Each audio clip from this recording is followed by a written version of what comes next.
Class B dealers are licensed by the USDA to purchase, transport, and resell animals. Of the approximate 1,200 licensed B dealers, 15 currently sell animals to research. These Class B dealers are only to obtain animals for resale from other B dealers, pounds, and shelters, and from persons who have bred and raised the animals themselves.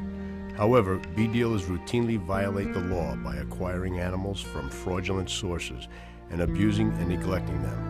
These animals are often stolen pets, strays, or animals obtained under false pretenses and deceptions such as free-to-good home ads. In 1994, Class B dealer Ervin Stebane relinquished his license and agreed to cease and desist his operations. Documents obtained exclusively by Action 2 News show Ervin Stebane's kennel operation was not up to snuff with the USDA time and time again.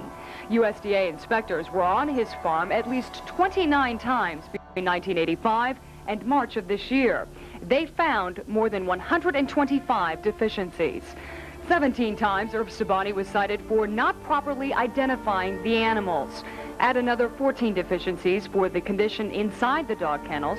As far as the dogs themselves, inspectors found deficiencies 18 different times for not feeding and watering the animals properly. The question many people are asking tonight is how many chances does a dog dealer get to clean up his act? Congressman Toby Roth says too many. In a letter to the head of the United States Department of Agriculture, Roth wrote, "Unfortunately, he has received little more than a slap on the wrist for these violations. It is time that Mr. Stebane's license be suspended." In 1988, Stebane was charged with violating 16 rules of the Animal Welfare Act. But that wasn't enough to take away Stebane's license to sell animals to medical laboratories. He was fined $1,500 and his license was suspended for 20 days. Hey guys, it's me here, Comrade Lavender here, and today I'm back with another anti-capitalism true crime deep dive YouTube video topic. Today I want to do the true crime case, the pure evil, the true crime case of Ervin Stebane and HBO's Dealing Dogs, Capitalism Exposed documentary. This is just another video about a Class B dealer who is abusing animals that was related to the first video that I made about the other guy that was selling dogs to animal testing and all that. It's just related to that, so I'm going to add this into that. So yeah. So before we get started, all my YouTube videos that are related to this topic will be on the screen right now. If you'd like to check them out, other true crime case videos that I've done on animal topics. And so if you'd like to check those videos out, they're going to be on the screen right now. So let's get started in this YouTube video topic. First, why exactly are dogs going missing, and how does that relate to this true crime case exactly?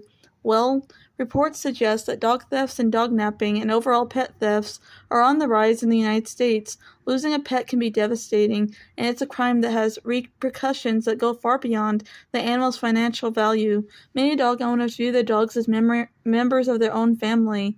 A 2020 study found that the loss of a pet can have a similar emotional impact to the loss of a loved one, and around 15%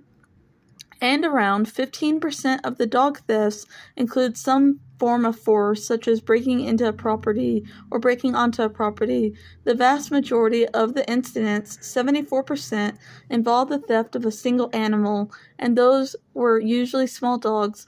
According to the American Kennel Club, certain breeds such as Beagles, Rottweilers, Chow Chows, French Bulldogs, English Bulldogs, etc. make more attractive targets. They're usually small, not too big, and they tend to sell for higher prices than other breeds. About 68% of the dog thefts happened during the day. When the dog nappings happened outside, the dogs were usually snatched from people's front yards or backyards where the pets can be seen from the street. There are several reasons why someone might want to steal a dog. Some people do it simply to make a quick buck, a practice known as pet flipping. Others have grander visions and targeting highly valued purebred dogs such as English Bulldogs or French Bulldogs, Rottweilers and Chow Chows, and Beagles and things like that, purebreds, to start a breeding operation. Then there are those who steal pets for dog fighting rings. While some thieves might simply want a dog for themselves and don't want to have to pay for one or go through the whole adoption process from a shelter or pet store. Or a more ominous reason could be for stealing dogs. for animal testing laboratories to sell them to colleges or for the dog meat industry to sell dog meat. Recent reports indicate that pet theft is on the rise in the United States and worldwide. One clear indicator is the increase in the number of social media postings dealing with a lost or stolen pet. The first bee dealer to ever have his license revoked and removed was Ervin Stebane, ran Circle S Ranch, located in Kakima, Wisconsin, during the 1950s. Charges of animal cruelty at the Circle S Ranch date back to at least the 1960s, when a local newspaper in the area ran a news story about puppies being beaten and unalived to death and left in a frozen pile all winter long, or older dogs fighting over a half-frozen calf carcass in a filthy, dirty barn.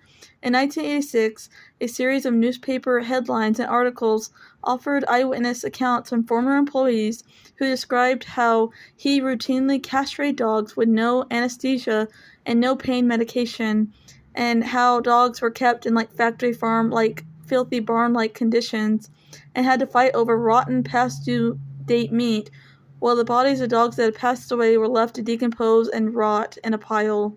According to newspaper articles, his dogs collected dogs from people who placed free to good home ads online, in the newspaper, or stole them from the street and people's yards, aka engaging in pet theft and dog napping. The stories were so shocking that Toby Roth, a U.S. congressman from the district, requested a federal investigation into his ranch. The USDA took no action despite numerous reports and instances, and the fact that his own inspectors found dozens of violations of the animal welfare and sanitary regulations that went incorrectly yearly. In June of 1992, an activist in Wisconsin contacted Last Chance for Animals. She and her colleagues were frustrated because nothing was being done about the capitalism atrocities at this ranch. The informant come to Last Chance for Animals with a disturbing rumor that he was unaliving and butchering dogs for people who ate dog meat. Last Chance for Animals Investigations Unit conducted an investigation into his ranch, keeping surveillance on his property, counting the animals being brought in, tracing shipments to labs, taking down license plate numbers, and collecting descriptions of companion animals recently reported to have been lost or stolen or turned over to anyone entering a free to good home advertisement. The SIU documented numerous individuals entering Circle S Ranch and leaving with grain sacks that certainly weren't filled with grain. The best chance to document what was happening would be a sting operation. That would mean someone going into the ranch, posing as a dog eater, and recording him killing and butchering a dog. By the spring of 1993, Last Chance for Animals found a couple willing to pose as fake dog eaters. On the night of May 13, 1993, the sting operation entered the property to document the horrible conditions at the Circle S Ranch and to videotape and photograph as many dogs as possible on the property so the owners could identify and claim them. They photographed dogs chained up around outside the barn, including a black Labrador retriever, shackled to a doghouse by a 6-inch chain. He couldn't even reach the bowls of filthy food and dirty water nearby. They documented calf carcasses and stinking, rotting meat, soaking in bloody buckets infested with thousands of maggots. Local activists had already contacted the Circle S Ranch to ask about getting fresh dog meat. $75 for a big dog, $50 for a medium-sized dog, and $25 for a small dog. As the investigators went undercover, the couple talked to him in front of the farmhouse. After a few minutes, he led them to the back of the barn. Shortly after, investigators heard a gunshot and knew a dog had just been unalived. The couple recorded undercover tape showing the dog, a Springer Spaniel, being selected inside the barn, bringing it out with a chain wrapped tightly around its neck, tying the dog to a post, and shooting the dog Old Yeller style through the head with a rifle, and finally stuffing the lifeless body into a grain sack. On May 25th, Last Chance for Animals gave the tape to WBAY, the ABC news station in Green Bay, and aired it that day. And the authorities left approximately 140 dogs on the property and collected about a dozen dogs. The next day, Last Chance for Animals team persuaded police and animal control to let local humane organizations and animal rescues keep the remaining dogs. Some dogs were identified and eventually reunited with their pet owners. The rest were placed in new homes and up for adoption. He was charged with improperly killing animals, and the hearing took place on August 6, 1994.